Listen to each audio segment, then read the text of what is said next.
Ça, c'est quand même la bonne nouvelle de la journée pour l'Olympique de Marseille.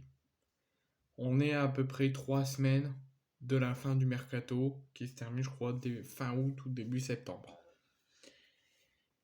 Il y avait plusieurs rumeurs qui tournent en ce moment dans de faux journaux sportifs, de fausses personnes qui disent des rumeurs, mais aussi dans de vrais journaux sportifs, tels le Foot Mercato et RMC Sport, tout ça. Mais ça ne restait que des rumeurs.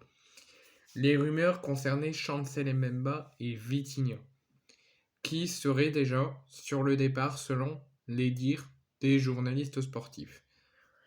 Aujourd'hui, on a eu une bonne nouvelle confirmée par le président marseillais Pablo Longoria qui, ce 7 août, à l'occasion de la présentation de la nouvelle recrue Iliman Ndiaye et la dernière présentation de recrue estivale aujourd'hui, le président marseillais, après avoir fait la conférence de presse d'Iliman Ndiaye, après avoir pris la photo, est revenu pour faire le point sur les 3 semaines qui restent du mercato d'été et sur les points chauds, sur les dossiers chauds qu'il reste à faire pour la direction.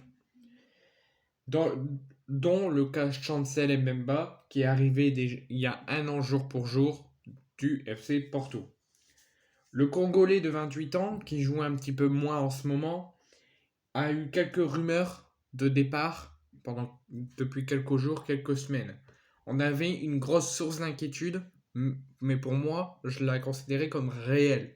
Parce que sur la fin de saison, avec Igor Tudor, il jouait, mais très peu. Igor Tudor faisait le choix de mettre Balerdi, je crois, à la place de Mbemba. Il le faisait jouer, mais peut-être qu'une mi-temps, peut-être qu'une demi-heure, 30 minutes. On commençait à se douter, est-ce qu'il y avait une condition physique, est-ce qu'il y a eu un problème avec la direction, est-ce qu'il y a eu un problème avec le coach. Donc il est après fin de saison. Et là, sur la préparation estivale, donc pas d'Igor Tudor, mais Marcelinho, les 2 premiers matchs, je crois, il les a joués, et après, il les joue plus. Il joue très peu. Donc on avait une grosse source d'inquiétude depuis la fin de saison sous Igor Tudor. Selon le staff médical, c'est un coup de fatigue au niveau musculaire. Donc on s'est tous posé la question, est-ce qu'il y a eu un problème à l'entraînement? Est-ce qu'il y a quelque chose qu'il fallait pas? Est-ce qu'il y a eu une friction? Du coup, on se disait, quand les rumeurs de départ ont commencé à arriver, moi je me disais, ce serait vraiment un gros fiasco et ce serait vraiment la pire erreur de la direction. Mais moi je pensais franchement que l'OM allait vendre Chancel et Mbemba. Bah, la bonne nouvelle du jour, c'est que Paulo Longoria l'a confirmé aujourd'hui, il n'en sera rien, il restera à l'OM une saison de plus. Quelques clubs, il nous a quand même confirmé qu'il y a eu des offres cet été, que quelques clubs se sont intéressés à lui et sont venus au renseignement auprès de la direction, qu'il y a eu quelques offres, mais que l'OM les a toutes refusées, qu'ils ont rencontré l'entourage de Chancel, la direction et lui-même, pour faire un point sur la suite, et ont tous, d'un commun accord, pris la décision de conserver Chancel Mbemba une saison de plus. Alors moi je dis c'est une excellente nouvelle. Chancel Mbemba est intransférable.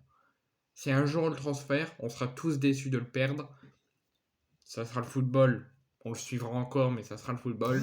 On sera tous déçus de le perdre.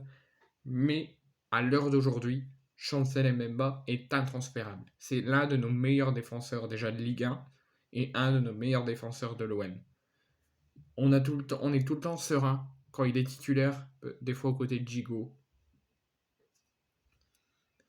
Donc Chancel Mbemba, selon les dires de Pablo Longoria, il nous dit que depuis mi-juillet, il y a des clubs intéressés, mais qu'il ne partira pas. C'est la bonne nouvelle, mais il faut le faire jouer.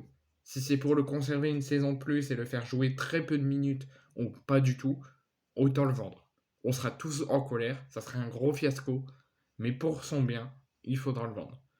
Maintenant, si Pablo Longoria, tu nous confirmes qu'il va rester à l'OM une saison de plus, il faut que tu nous confirmes qu'il n'y aura pas d'erreur et que vous le conserverez une saison de plus en le faisant jouer.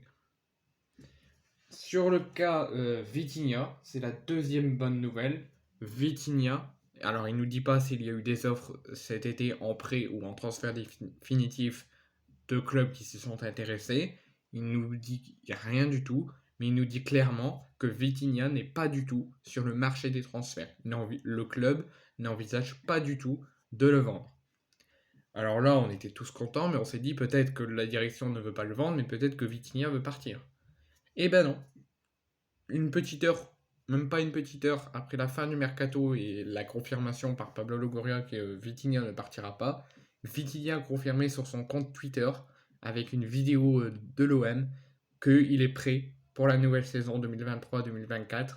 Et il nous dit même allez l'OM. Donc il reste lui-même, le confirme après le président, qu'il restera à l'OM et qu'il n'est pas du tout sur le marché. Donc Chancel Mbemba et Vitinha, c'est les deux excellentes nouvelles. Ils ne partiront pas.